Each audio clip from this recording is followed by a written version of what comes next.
Hi everyone and welcome to Perimenopause 101 with menopause expert Dr. Vikram, and I'm going to pronounce this Talaulikar. This is a session, everything we need to know about perimenopause, including spotting the symptoms. My name is Caira. I am the founder and CEO of Vivi Rocks, which is a fitness and health and wellness platform. And specifically, we look at women in general, their fitness, their areas, their chapters in life, and menopause is one of those chapters. This is part of the Vivi Rocks webinar series. We are on a mission to bring amazing speakers around the table in a very informal way to discuss everything that you would want to know about pregnancy, postpartum, perimenopause, menopause, and beyond. Today we're discussing perimenopause. It's about time for us to understand what peri is, what the general symptoms are, when they start to show themselves, and what we can do to start taking charge of our own health.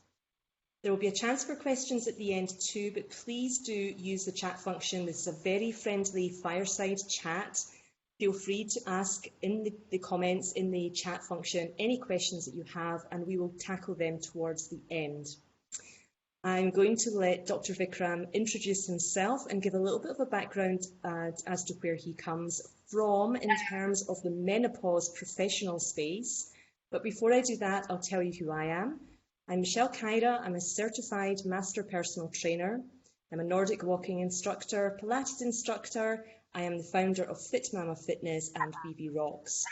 I used to be in the banking industry in the UK, and I retrained as a fitness professional in late 2009. And since 2010, I've been working successfully in the fitness industry. And as I said, I specifically look at women's fitness and health. I take a real keen interest in female health from my own experiences. I'm also a mother, I'm a single mum. And I'm just about to go into this peri chapter, so this is quite interesting for me to find out a little bit more and to see what's out there to help us.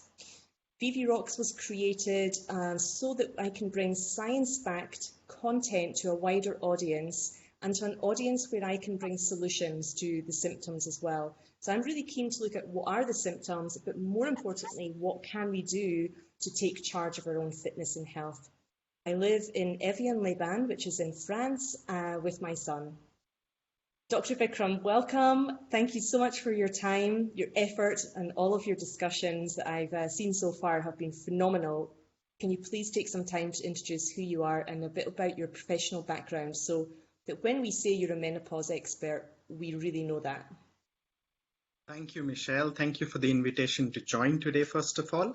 And thank you for all that you're doing to spread some evidence-based scientific content in the area of menopause and perimenopause, because there is lots out there, but not everything is backed by science. And so it's really important we get the right message across to as many women as we can. I work in the sector of menopause in terms of a menopause specialist certified by the British Menopause Society.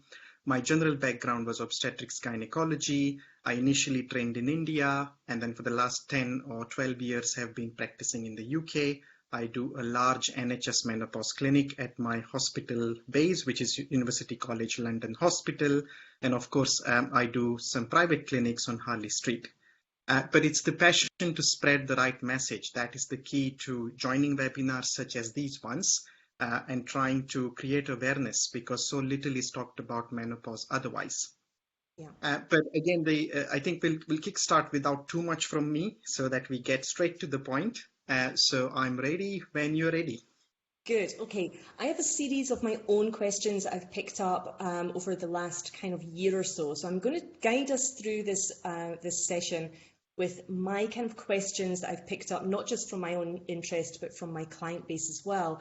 And like I said, we will tackle any Q&A that come in during the session. So if you have any questions, please put them in the chat function. First question is, let's get down to basics here, but not too basic that we're coming from a standing point of knowing nothing, but in general, what is perimenopause and when does it actually happen? So perimenopause is a phase where a woman will experience some changes in her hormones. And when we say hormones, we are now talking about hormones from ovaries. And the three key hormones are estrogen, progesterone, and testosterone. So this is a phase where a woman who has been having possibly regular menstrual cycles, having what we call as average levels of estrogen, progesterone, testosterone, will for the first time start experiencing a decline in the hormone production from the ovaries. That whole phase or transition where the woman makes less and less and less of these three hormones, eventually stopping with complete cessation of periods, that whole transition phase is what is the perimenopause. So it's decline in hormones, and then of course as we go along we'll discuss the symptoms and signs, etc. But it is that key phase where the hormones start going down. When does it happen? Everybody is different. And as we often say, for most women, perimenopause with fluctuating hormones will happen between 45 to 50. But there will be women who will be below 45, who may have it between 40 to 45, or even earlier than 40 if they are going to experience premature menopause. There will be others who will possibly have menopause at 55, so they would only experience the phase between 50 to 55 when they stop periods eventually. So it's very variable, but for majority, it will be a phase between 45 to 50 as a rule. Okay. Are there stages of perimenopause? So do you have an early entry perimenopause and gradually it gets more severe as we go towards menopause? Or is it just everything is one big mix? We don't have it in stages. So I'm thinking really, looking back, that must have been the first year of perimenopause, because now that I think about it, I had lots of migraines, that kind of thing. Or do we not have enough research for that yet to know? So are there stages of peri early into more severe would be the question. I think it's a mix of both. So some women will find that they start with some mild symptoms at the beginning of perimenopause when the hormones are declining. And then as the hormones become less and less, the symptoms will become more severe. And then when the periods stop, the severity of symptoms is maximum. While others might start with some symptoms at the onset of perimenopause, but actually the body often handles the fluctuations better. So there are women who report that as they progress through perimenopause, they're already starting to find that the symptoms are stable, if not actually improving. Because by then they would have also done some changes to how they live, their lifestyle, what they eat, what they do in terms of exercise, and that might have an impact already. So by the time they actually stop periods, they might find the symptoms have disappeared. Now, for majority though, the first is true, is that symptoms start mild, they become more severe as one progresses through perimenopause and hormones levels keep plummeting. And finally, when the periods stop, the symptoms are the most severe. That's majority of women. Okay. That makes sense, because obviously as the hormones are starting to decrease, or the production of those certain hormones, production doesn't, I would assume, happen automatically and immediately, that production stops, today, it takes a bit of time. So when we're talking and we start to edge into the symptoms, I look at the symptoms that I see out there in the marketing message that I see with some menopause companies. And as a woman who is 42, I'll be 43 this year, I have to say that I find the messaging really not to my liking. I don't like to see 34 non-menopause symptoms. I find that really to be quite detrimental to what we're trying to achieve, which is awareness and education. I don't like seeing that, because I just think on a personal level, you go through a maternity perhaps penalty, you have a postpartum penalty, you have certain things that are restricting you, and all of a sudden you come across peri, and then seems to be this new penalty of 34 symptoms. So I don't quite like the messaging, but I want to understand the symptoms. What would be interesting to know is, in the perimenopause stage, are there general main symptoms? So these are always the symptoms in peri, or is it a pick and mix? It could be one of any of the 34. It's a good question. It's very individual again. Every woman is different. Her levels of hormones circulating in the body are different. The receptor status is different. And so often you find there is a wide variation in terms of what symptoms will present first, which ones will actually stay, which ones will become severe, and which ones will resolve. As a general rule, most women will find common symptoms commonly. So let's focus on the ones which are really affecting majority of women. And then, of course, there will be some odd symptoms which less commonly manifest, but they make up the list going to 34 or 35. That's because perhaps the 10 to 15 core symptoms affect everyone, and around 10 to 15 of the unusual symptoms may affect one single individual out of 100, something like that. But overall, when the list is produced, it will say 35 symptoms of menopause. You're unlikely to get all 35. You probably will have major symptoms which may affect one or two areas and some mild symptoms. That is more commonly the norm. Yeah. Now, how severe the symptoms are, of course, will differ. So we more or less we know that as you progress through perimenopause to menopause, 75%, so 3 out of 4 women will have some symptoms. They may be very mild, so you can carry on with your day-to-day life. About 1/3 out of these symptomatic women will have very severe symptoms, and those will affect quality of life. So there is no denying that for some, menopause can be really difficult because it will impact their day-to-day functioning to an extent that it makes it debilitating sort of symptoms for them. Now, what are the symptoms? If I quickly summarize without taking too much time. No, that's important. The most important ones are the vasomotor, which means the hot flushes. So most women will experience a hot flush, and a hot flush is basically sensation of warmth, which usually starts around the back of the neck or the tummy or the back area, and then it may spread across the body. For some, it may start in the periphery, in the limbs, and then actually cover across the body and end up with lots of sweating and flushing on the face. That's a typical hot flush, which may last for seconds or minutes and may happen like once in a day, or it may happen multiple times, hundreds of times during the day. That's typical description of hot flush. Then you got night sweat. So if a flush happens at night, the temperature regulation isn't happening. There'll be lots of heat and sweating in the night, and so that disturbs the sleep. You also have a direct impact of menopause on the sleep. So the sleep will be of poor quality for many women. You either have difficulty going to bed, or if you wake up at night, it's very difficult to fall asleep again, or you wake up very early in the morning and you can't complete your set hours of sleep. So hot flushes, night sweat, and the sleep disturbance are affecting majority. Okay. Then you have symptoms of mood or emotion. So many women this particular time will report that their mood becomes low. They have peaks and troughs of how the mood behaves, very fluctuating mood. They get angry for no reason. They lose their confidence. If they were very confident in going into meetings, they don't feel the same level of confidence anymore. They sometimes feel very anxious, so palpitations, anxiety becomes an issue. Those are the mood-related changes. And in fact, this is a time when women are particularly prone to depression. And it's multifactorial, but menopause can play a big part in that. Then you have symptoms affecting physical issues. For example, the skin will become dry, or the eyes will become very dry. You tend to find that there is weight redistribution. So most women find there is weight accumulation around the middle of the tummy or middle spread. Then you have issues such as vaginal dryness or local dryness around vagina, vulva. You have bladder issues which are physical, either leaking or sometimes having frequent urination. And finally, of course, impact on libido or intercourse. So the libido may go down and vaginal intercourse may be very painful. So those are mainly related to sexual health.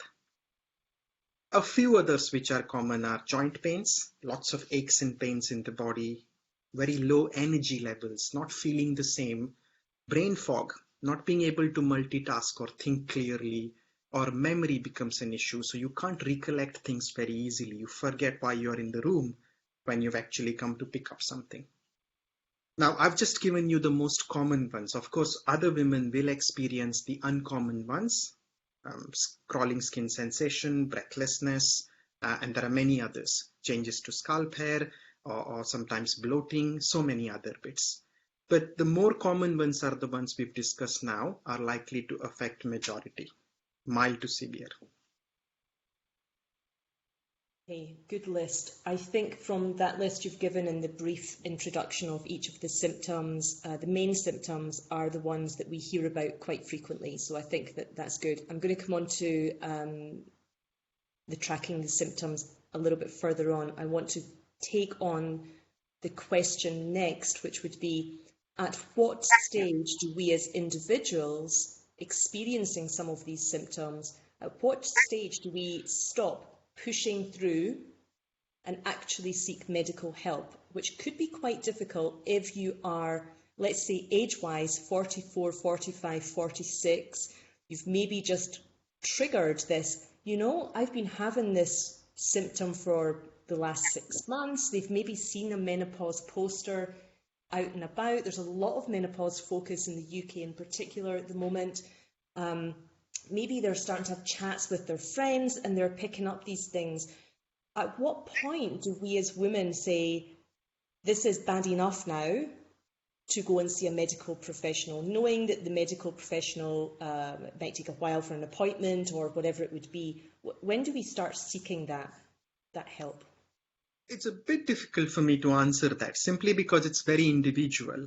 And all of us have our different thresholds of when we might want to seek medical attention for anything, not just menopausal symptoms, but for many other issues related to health and life.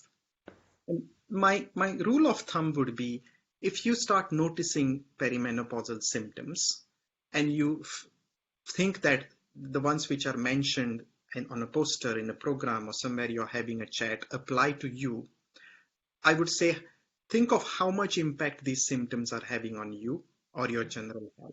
If you think that these symptoms are mild, they are not obstructing you from getting on with your day-to-day life at work or in your personal space, in family, then I think it's not necessary that you seek medical attention, because you may be lucky not to have a lot of symptoms or severe symptoms. Of course, it's important to then make sort of regime that you monitor these symptoms for future.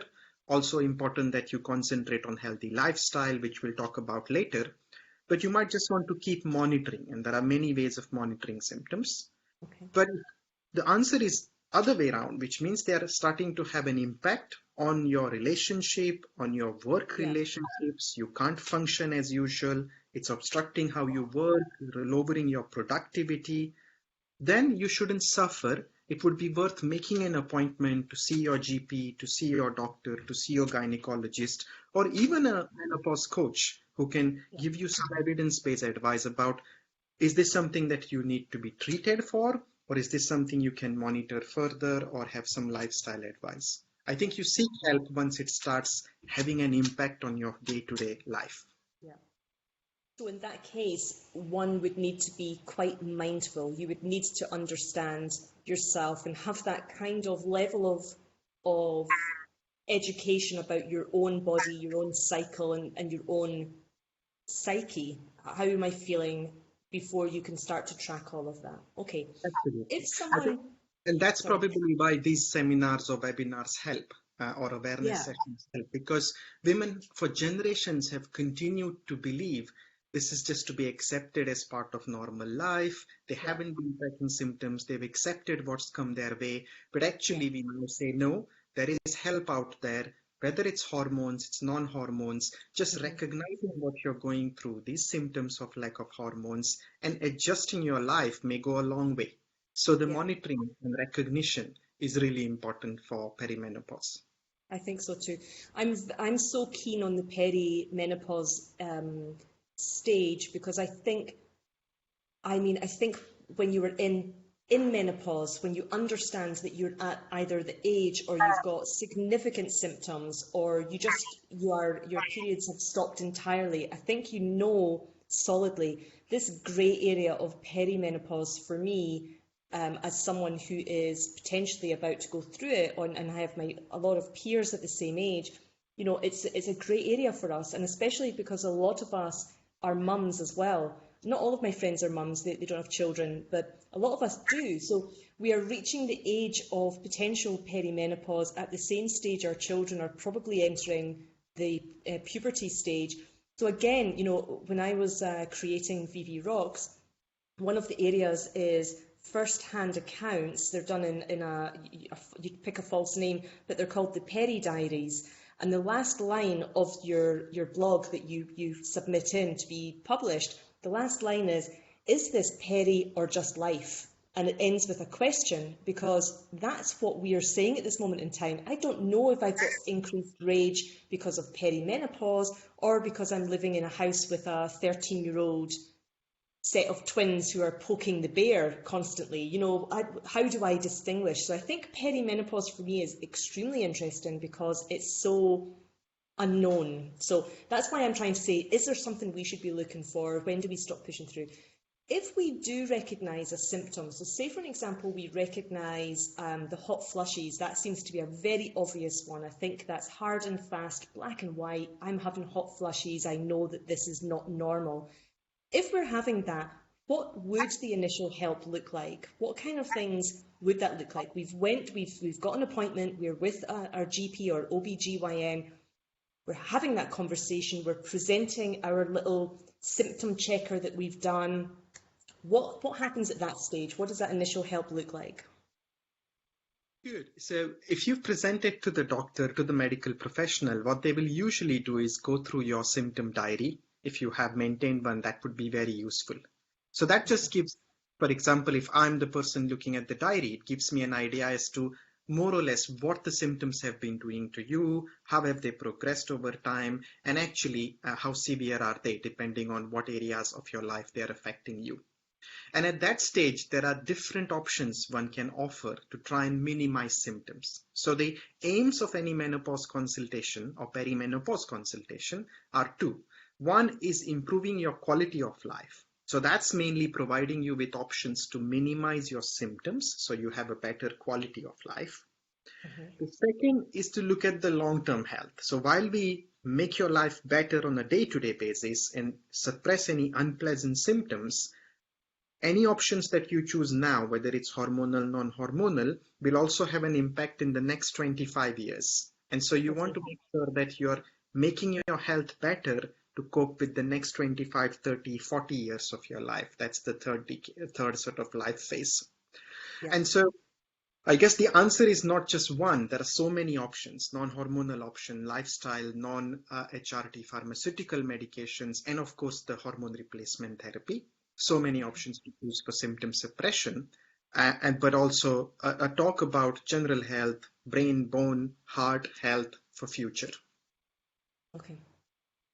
I find when we get into the conversation about the specifics of HRT, which I don't know how much we'll deep dive on today, we'll see, but I find when you start to open that can of worms, that can be a huge, I mean, I feel like that's a workshop on its own to say, okay, get your notepads and pens ready, ladies. We're going to go through this in depth, where it's body identical, bio-identical, HRT, patches, creams, pessary, I don't know what else their options are.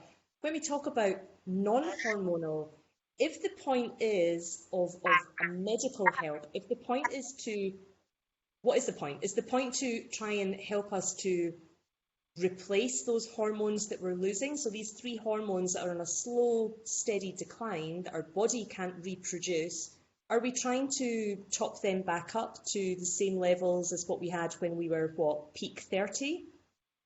Yes. So what are we trying to do? So the aim, I think, if you're using medical treatments, then the aim is twofold. If it's hormone replacement, then it's easy to explain. Hormone replacement simply means you replace estrogen, you replace progesterone, you replace testosterone. And you start replacing with a very low dose because you don't know how much lack the person has in perimenopause. Some may have declined their production of hormone by 25%. Others might have lost 50% by now. And there will be still others who would be making very little hormone, very close to stopping their periods. So in that situation, you start with the lowest dose of hormones, which is safe and effective, and you work your way up. I often say this is almost like a trial of hormone replacement or therapeutic trial is that if you have a woman who has perimenopausal symptoms, and as you described, you don't know, is it the menopause? Is it what's around me? Is it my personal life that's causing symptoms? If it's very difficult to dissociate or dissect the two, sometimes what works is a trial of hormone replacement. So if things are having a big impact on your life, if you try HRT for 3 to 4 months, when we think the symptoms could be hormonal, it will make a difference to you. You'll be able to see at the end of those 3 to 4 months, are hormones solving my problem? Am I better? Then you know a large component of your symptoms was hormones. And you might be able to then find a dose and a type of HRT that really works for you. On the other hand, you might find that taking hormones makes little difference. In fact, some women get lots of side effects from hormone replacement.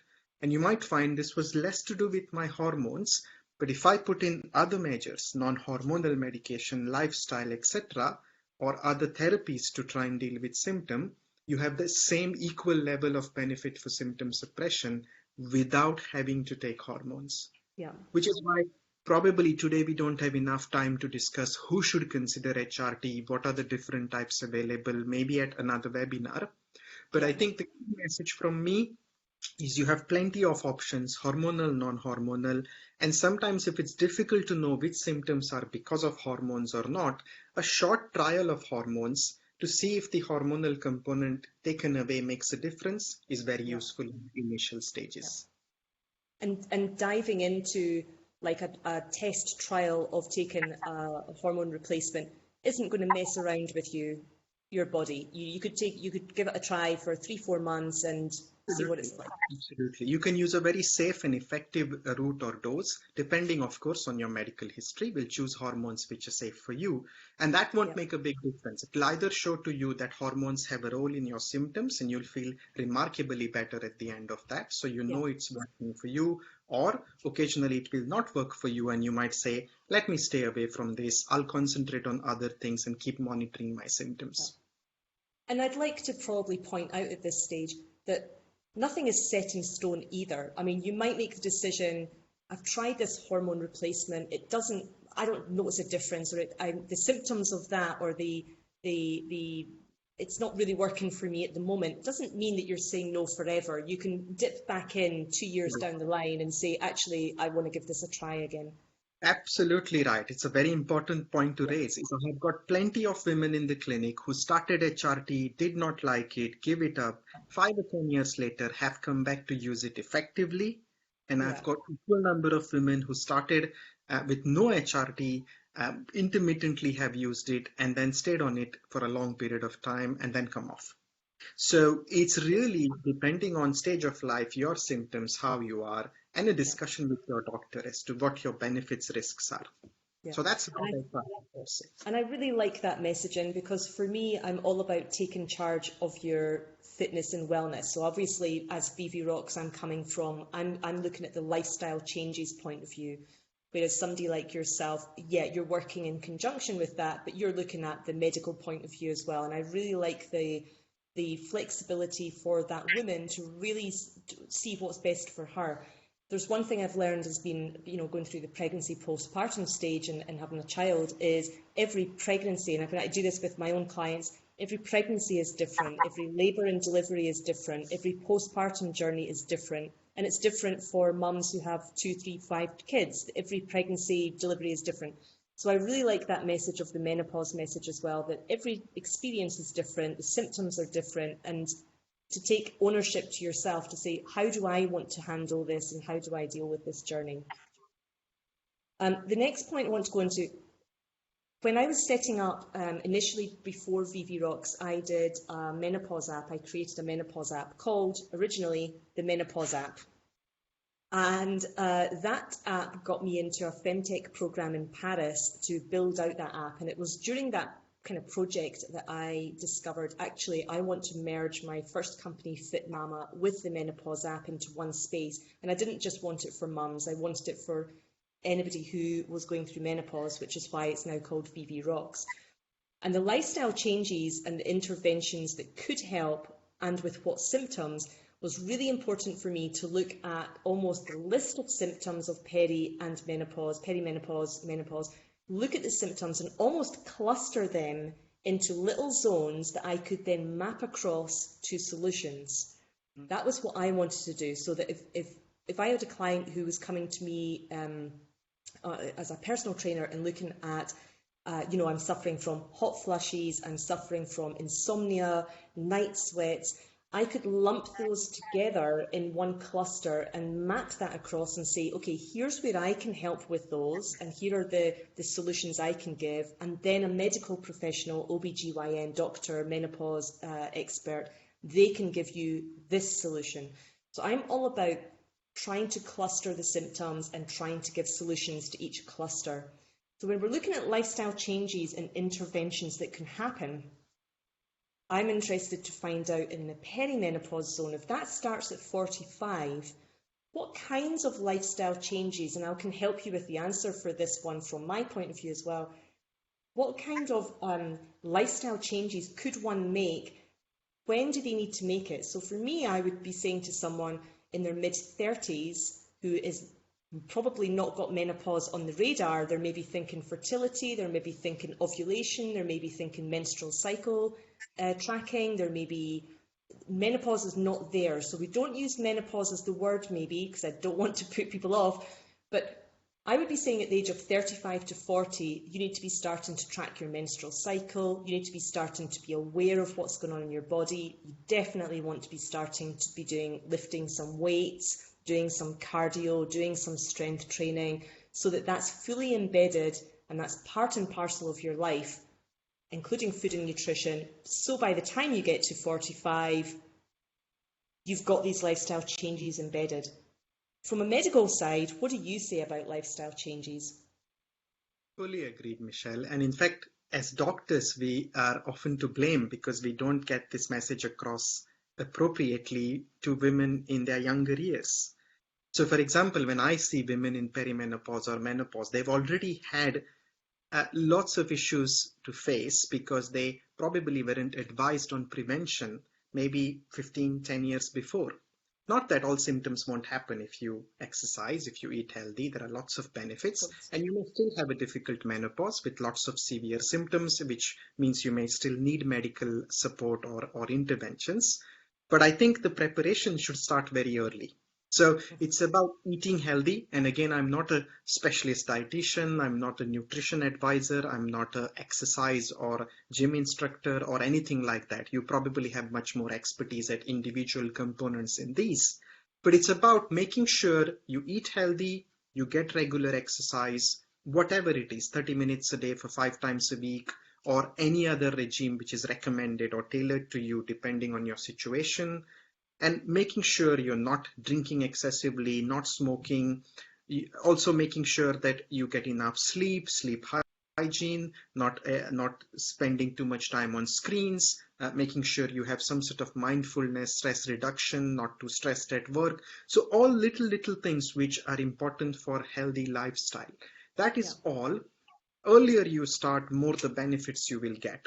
And if you happen to be already in perimenopause and menopause and are getting symptoms, it is amazing that if you follow good lifestyle, if you exercise especially, if you're eating healthy, sometimes eating estrogen-rich foods, if you're not on any form of hormone supplements, I'm amazed sometimes how much benefit women can get just for some of the tough menopausal symptoms.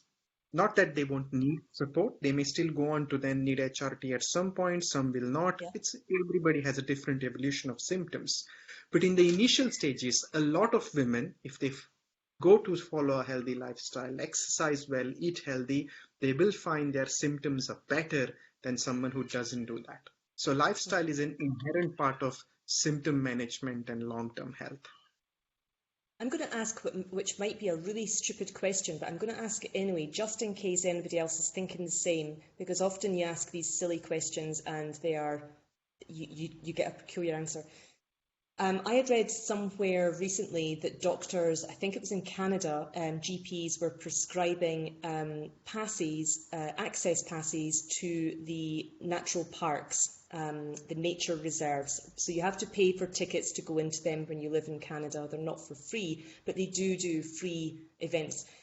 At times you get free passes, etc. I know the UK is different. I live in France and it's different here. You can wander around as you please. Can I get that? I'm thinking about these things, is that something that you would prescribe if someone came in to say, I've been tracking perimenopause symptoms and here are the main ones I've discovered, and you're looking at it and you're thinking, this to me sounds like this could be stress management, it could be, slight anxiety here. Would you ever think about prescribing things like, you have to do a walk in nature for at least 1 hour, I think you should get a dog, or I think... Are these things that are on the tip of your tongue, or do you just not venture there? Of course they are, definitely they are, especially the clinics where we work, and I'm sure all my colleagues across the board, at least most of them, it's a very, very important part of consultation to give lifestyle advice. So anybody who is not really doing exercise, it's really important we give them that advice, and we do give them that advice. But it's again individual. Some people will like to walk, others will like to do more adventurous sport, others will want to do exercise at home. I think it's such a wide variation. And of course, many women we see are complex, have medical limitations in terms of how much exercise they can do. They have comorbidities, they have heart conditions or joint conditions which will limit as to what they can do. But depending on how fit you are and what sort of exercise you can do, that is absolutely essential part of a consultation, whether it's a GP, a gynecologist, or any other doctor. So if I have those passes given to me, there you go. I'll be giving it to each and every one of my patients. Now, when you're talking about some of the symptoms there, and you're saying about mood changes could be one. I'm thinking when I extend that question out and I think about mood changes, if you were talking to me and saying, sometimes it could feel a little bit more like depression, and that it's a little bit more, sad and low, are we talking about like postpartum depression has its own subcategory of depression? Yeah. We know there's a range between the baby blues to postpartum depression. It's a spectrum. Is there a spectrum involved in menopause depression? And the second part to that is menopause depression just depression? Or is it menopause depression because it's for a fixed length of time? Once you reach a certain point in the menopause journey, that will lift. The depression will no longer be there. What is it? Or is depression depression? Talk to me just about that bit about the mood changes, because the mood changes I think are quite common in what I'm hearing from people around perimenopause. Well, this is the area where research has been awfully lacking. Okay. So what we understand is when women reach perimenopause, menopause, the one factor that's happening is hormones are fluctuating. And any lack of estrogen, fluctuating progesterone, lack of testosterone, all will have an impact on the brain. And the impact is that they will lower someone's mood, they will cause depressing thoughts, and they will often cause increased anxiety. These are the effects of lack of hormones. Now, the problem we have is identifying who has depression because of non-hormonal issues only, and who has depression because of hormones, and when will it stop? Will it stop once they go through fluctuations and stop hormones completely? Will it improve? Or actually it's going to last forever for 10, 20 years? Or will it actually keep worsening as time goes, so you have to intervene in some or other way? The research with all this is very little. All the research is pointing out that it's a big issue. Most women will go through some sort of mood change or fluctuating emotional changes at perimenopause, menopause. Many will have frank depression, and some may even end up committing suicide. In fact, the suicide rates go up at this particular time in women's life. What we have not done well is actually researched, just as we have a little bit better for the postpartum course, where we know what can be the spectrum, mild to severe, when to intervene, and what can be the course in future life. Mm-hmm. So the question here is, Do you assume it's hormonal or do you assume it's because of personal life circumstances? My sort of rule of thumb here again is just like the symptoms. If you're Yeah. experiencing low mood or emotional changes, particularly at the time you're experiencing other perimenopausal effects, I believe the largest component is hormonal, and you will Okay. benefit from hormones.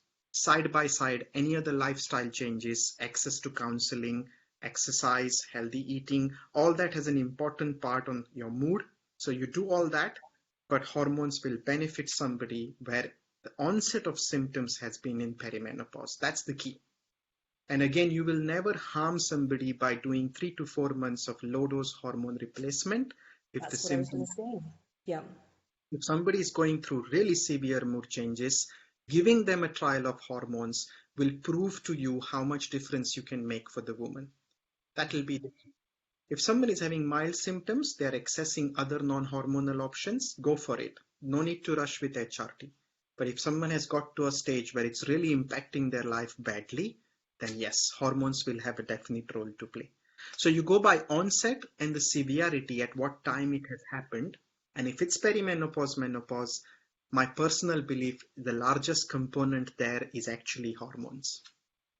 And I guess this raises the point where you hear about a lot of women who say, oh, I got prescribed antidepressants when it should have been HRT. Absolutely. And I guess that's where this kind of grey area is, where it might be depression, or it could be perimenopause. That GP has taken that, I don't want to say gamble because that's not the correct word, but they've decided to take the route of this is Yes. depression, so I'm going to go antidepressant. And Yes. perhaps the individual has said, no, I don't think it was that. It's not strictly the fault of the No. GP. It's just a trial and error. We've tried one and it didn't quite work. That's right. Which is why the awareness is important. Which is why the awareness is equally important for patients and healthcare professionals. That if you're seeing somebody who is perimenopausal, who is starting to experience a unique set of symptoms, which maybe they had very early in their life at some point, but had disappeared, but they're reappearing now, or their first time being experienced now, and the woman is perimenopausal, experiencing a few other signs, symptoms suggesting they're going through hormone changes. I would always say give HRT the first preference unless Yeah, you had a medical reason to avoid it rather than going on with antidepressant. I think more and more GPs are doing that already, and yeah, more doctors will do that as the awareness spreads. yes. HRT has such a negative press over the years that people still remain hesitant to prescribe it. That's why antidepressants get the first choice or first Yeah, option. But that will change in the next 5, 10 years as we I go think along. so. I think it will change in the next 2 to 3 years, to be honest, where the UK is concerned. Other countries, like I said, I'm in France and I'm speaking to one of my clients is menopausal at the moment. She's 53 and she said you don't even say the word menopause in France, you know, in public, you're not discussing it. So I think France is significantly far behind, but who knows how quickly they will jump in. We're talking about awareness and being aware. I was trying to think about the age that I was. I think I was 21, 22, so that would make it about 20 years ago. I discovered a book and it literally changed my life. And the book is Fertility Awareness Method book, and it's called Taking Charge of Your Fertility by Tony Wesler. And I read this book from cover to cover because I had been on the contraceptive pill, decided to come off it. It wasn't for me. I didn't like the idea of taking it and went out to seek an alternative. There must be an alternative to taking charge of my not conceiving a child. And this book was the answer. And this book went through everything about the menstrual cycle from start to finish, and it showed you methods on how to track your cycle for one of two reasons, either pregnancy achievement or pregnancy avoidance. I'm not saying the fertility awareness method is for everyone, but certainly for me, it was interesting as an individual to learn actually about the menstrual cycle, about ovulation, about the luteal phase, follicular phase, and to understand a little bit more about what was happening, particularly around your discharge as well and your cervical fluid, which as a young teen, I didn't really know very much about that. Okay, so I read that book and I've got the book, the original here. I looked at the date of print, it was 2003, which would make me 19 years ago. In that book, it goes through in detail how to track your cycle, and it's pen and paper version because it was before apps, okay? I don't even think the iPhone would have been around then. So it's pen and paper, and it goes through like a manual showing you how to take your temperature in the morning before you step out of bed, about checking your cervical fluid, about recording your period when you start to bleed, etc. Obviously, there's a big chapter on menopause, and at the back of the book, it has all of the charts, blank copies that you can then photocopy and use yourself. In the last couple of weeks, I know that particularly the Flow app and other apps in the US in particular went through a court case of selling data. So these menstrual cycle apps that are out there at the moment that we might find handy to record everything that we're talking about in this session went through a data breach case in the US in particular, and had been selling the users' data out there. So it may not seem very important for some countries, but certainly when we had the Roe versus Wade potential reversal decision in the US came out last week in the press, believe it or not, some of these companies are using that menstrual cycle data of individual users to track, oh, they've stopped recording their period, are they potentially pregnant, are they living in a state that is opposing abortion, are we taking steps? So there's a huge amount of press last week in the US media regarding this, and it really brought into my view, where are we storing our data? So when we are recording all of these symptoms, what symptoms should we be recording? We've discussed, but where should we be recording it? And I was really keen to try and figure out for Vivi Rocks whether or not to create almost like a Google sheet, where as a user you would copy, and I would give you the master copy, you would copy and paste that into your private laptop, you would have it on your phone, you could have it wherever, but the data is stored locally. And I looked at what was in that book, and I just want to check with you, would this information be interesting and relevant to record? They're recording your temperature before you get out of bed, obviously to try and record a peak of ovulation. Would that be something that would be interesting to know for perimenopause or menopause, or would that be completely irrelevant? It wouldn't be completely irrelevant, but not particularly useful either, because one of the reasons perimenopause will happen is because the number of eggs in the ovaries have run out or are very minimal. The body will still keep doing its function and try to get whatever eggs there are in the ovaries to ovulate. So the one trend you could note if you were to do ovulation tracking using temperature is that you will find that there are months when the ovulation is not happening.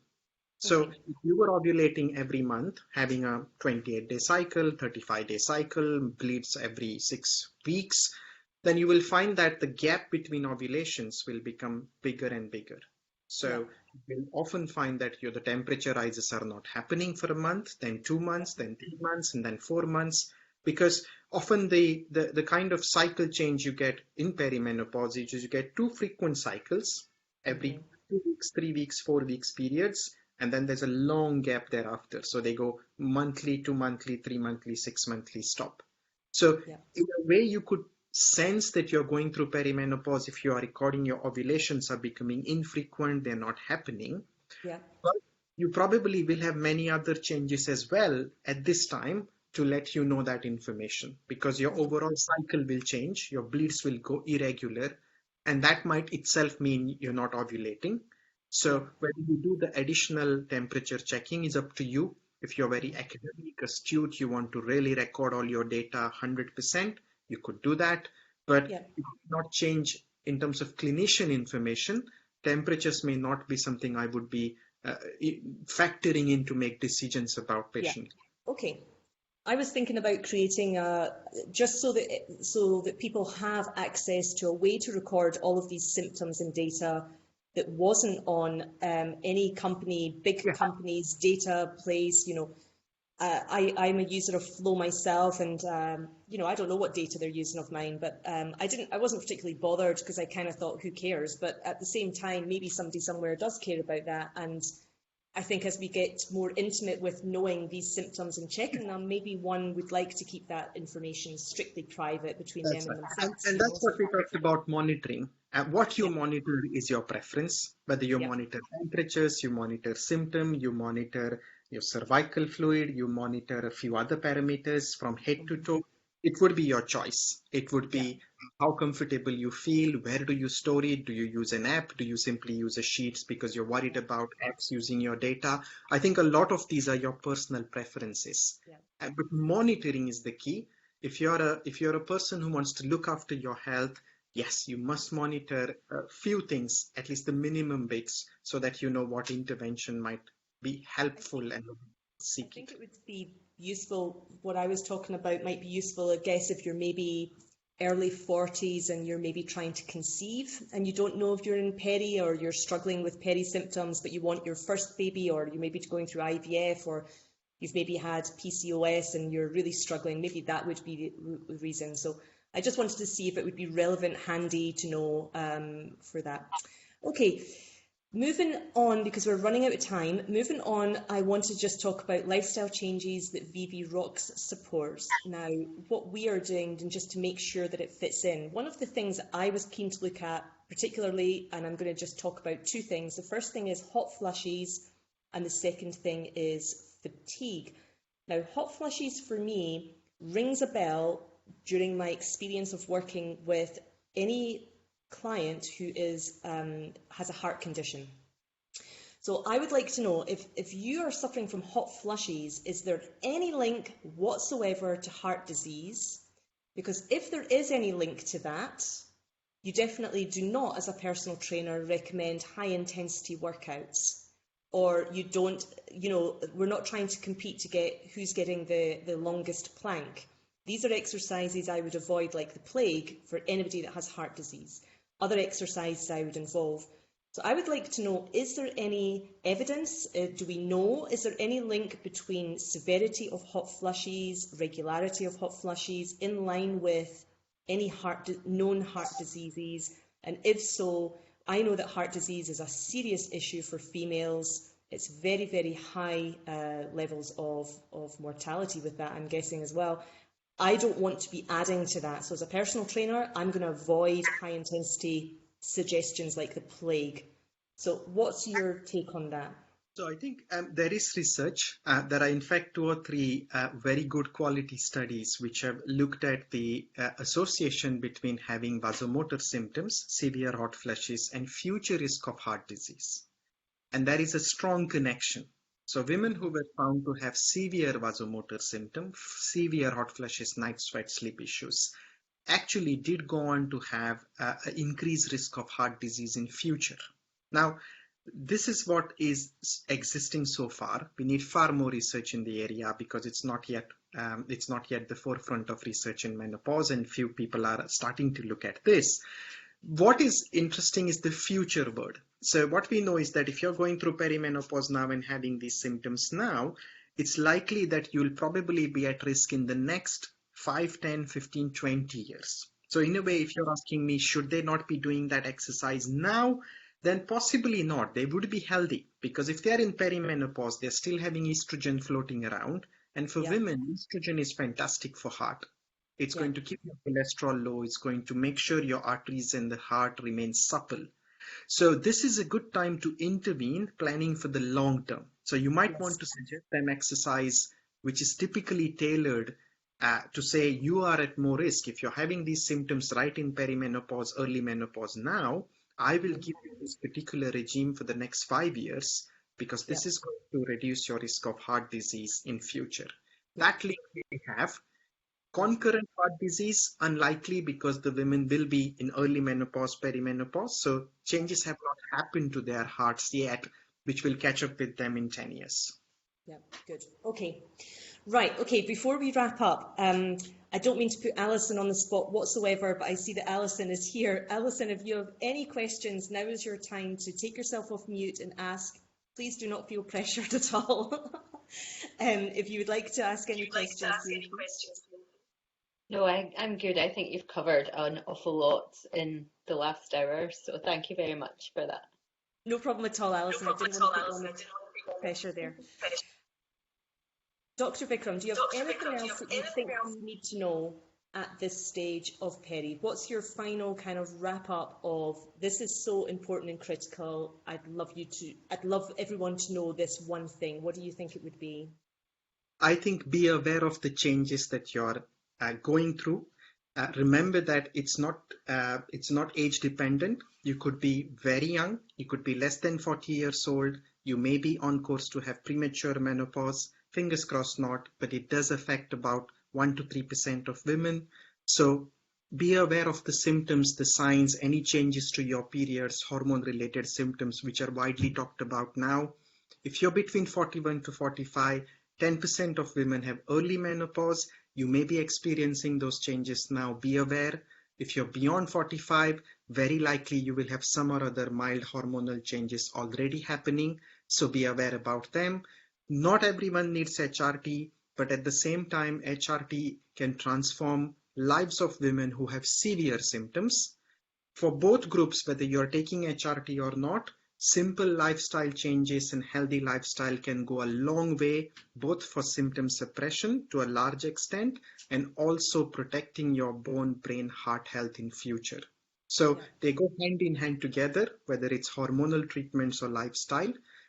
If you are in doubt, then seek help, but seek help in a way that you get scientific-based advice, evidence-based advice, because there is so much out there which can give you mixed messages and scare you from menopause, at the same time be too complacent about menopause. This is a phase of life which is physiological, but you can do lots of things to improve further, make your life even better than where you are. So my message is be aware, seek help if you need, doctor or non-doctor help, and then make sure that you're looking after yourself. That's all I have. Okay, and any final links? I'm not going to ask you to put in the chat, but any final websites that you would recommend and think that are the place to go in order to get your scientific notes? You mentioned before British. Well, I think the first one will be Vivi Rocks for future. Thank you so much. The second one will be British Menopause Society. There's lots of links there, and it's not just tailored to UK. If you're basically watching this webinar or joining us in future from outside UK, it's a very simple resource which will give you plenty to think about menopause, what happens, and what are the options available. International Menopause Society has lots of patient information on their website. So Google IMS, International Menopause Society.